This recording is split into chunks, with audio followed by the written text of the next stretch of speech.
ఏం చేశారు క్రైస్తవులు చెప్పండి? ఏం చేశారు? దేవుని గురించిన కొన్ని మాటలు మీకు చెప్తున్నారు. పచ్చిబూదులో ఈరోజు చెప్పుకోవాలంటే యేసుప్రభు నమ్మకం ఎన్ని హింసలు పడుతున్నారు సేవకుల కుటుంబాల్లో తిండి లేక అప్పుల బాధ అయిపోయి ఎన్ని బాధలు ఉన్నా సరే దేవుని కోసం ప్రకటించాలి సువార్త, దేవుని కోసం కొండనైనా మార్చి ఆ నిత్య జీవానికి వారసులుగా చేయాలని వాళ్ళు ఎంతో శ్రమపడి సువార్త ప్రకటిస్తుంటే ఇవా తోసిన మాటలు. మనమంతా భారతీయులం, మన భారతదేశం, మేము భారతీయులం, మేము హైందవులమే, కానీ క్రీస్తుని నమ్ముకున్నాం. క్రీస్తు ఒక వ్యభిచారి కాదు, ఒక తాగుమోత కాదు, ఒక దొంగ కాదు, పరిశుద్ధుడైన దేవుడు. పరిశుద్ధుడైన దేవుడు యేసు ప్రభు అంటే మనం పాపంలో ఉన్నామని, ఆదాము చేసిన పాపం మనలో ఉందని, మనం చనిపోతే నరకానికి వెళ్ళిపోతామని, ఆ నరకాన్ని నుంచి తప్పించాలని యేసు క్రీస్తు ప్రభుకి శరీరాన్ని ఇచ్చి మరియమ్మ గర్భాన్ని పుట్టించి ఈ లోకానికి పంపించాడు మహాదేవుడు. ఆయన పేరు ఆత్మస్వరూపి. యేసు ప్రభు మతాన్ని చెప్పడం లేదు. నన్నే నమ్మంటారా బాబు అని చెప్పట్లా. మీరు చచ్చిపోతే నరకం వెళ్ళిపోతా చెప్పట్లేదు యేసు ప్రభు. మతాన్ని చెప్తలేదు, మార్గాన్ని చెప్తున్నారు. ఆనాడు ఇజ్రాయేలు యూదులు అడుగుతున్నారు, ప్రభువా నువ్వు వెళ్ళే మార్గం మాకు చెబుతావా అని అడిగారు. అప్పుడు ప్రభు అంటున్నాడు, మీరు పాపములో ఉండి చనిపోతే మీరు నా యొద్దకి రారు.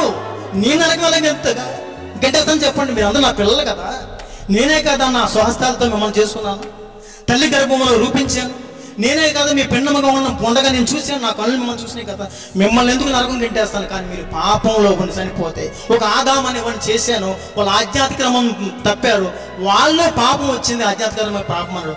ఆ పాపం తరతరాలుగా మనుషుల ద్వారా మీలోకి వచ్చింది. మీరు ఒకవేళ చనిపోతే నరకానికి వెళ్ళిపోతారు. కానీ ఆ నరకం నుంచి తప్పించడానికి నా కుమారుడైన యేసుక్రీస్తు ప్రభుని ఈ లోకానికి పంపించాను. మీరు ఏం చేయాలి చెప్పండి? మీరు ఏం చేయాలి చెప్పండి? ఆయన యందు విశ్వాసం ఉంచండి. ఎవరి యందు విశ్వాసం? 10 రూపాయలు, 100 రూపాయలు, 10,000, 20,000 అడిగారా యేసు ప్రభు?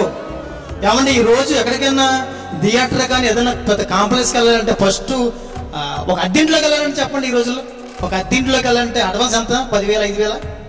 ఏమంటే ఒక షాపింగ్ మాల్ తీసుకోవాలంటే 50,000, 40,000 కట్టాలా, లక్షలు కట్టాలా. అలాంటిది వీటితో నేను పోల్చలేదు, కానీ వీటితో నేను పోల్చను కాదు. పరలోకం అనేది, పరలోకం అనేది మహా అద్భుతం, అది మహా అద్భుతం. దాన్ని కన్నులారా చూస్తే మాత్రం అసలు మనకు అక్కడ ఉన్నదంటే ఏముండదంట, ఆనందమే, ఆనందం, ఆనందం. దేవునితో నిత్యం స్నేహం, దేవునితో నిత్యం మాట్లాడతాం ఆయనతో.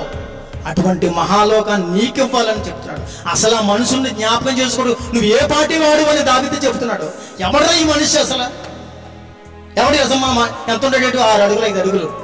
ఆకాశ నక్షత్రాలను చూడు, సూర్యుని చూడు, ఆకాశాన్ని చూడు, భూమిని చూడు. ఒక సూర్యుల్లో 13 లక్షల భూములు దూచేచ్చంట ఒక సూర్యుల్లో, తెలుసా? అటువంటి నక్షత్రాలు కోకోలు ఉన్నాయి, ఆకాశం నక్షత్రాలు కోకోలుగా ఉన్నాయి. అవన్నీ చూస్తుంటే, నక్షత్రాలు చూస్తుంటే ఈ మనిషి ఏ పాటి వాడు అని బైబిల్ ఖచ్చితంగా చెప్తుంది. నా కోసం ఏడవకండి. చాలా ఆలోచించాలి, చాలా ఆలోచించాలి. బైబిల్ అంటే మాత్రం అనుకున్నారు చాలా మంది. చాలా తప్పమ్మా. చాలా మంది తప్పుడు బాధలు వచ్చేసినాయి. తప్పుడు బాధలు ఏదో సంఘానికి వెళ్తాం, ఆ సంఘ కాపరికి పూజ చేస్తాం, అంతే అయిపోయింది.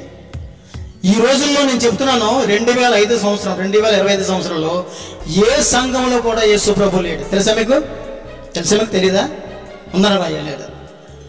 ప్రకటన 3:20 చెప్తున్నాడు, ఇదిగో నేను తలుపు యొద్ద ఉన్నాను, తట్టుచున్నాను, ఎవరైనా నా స్వరము విని తలుపు తీసిన ఎడల నేను వారితో భోజనం చేస్తానన్నాడు. తెలుసా?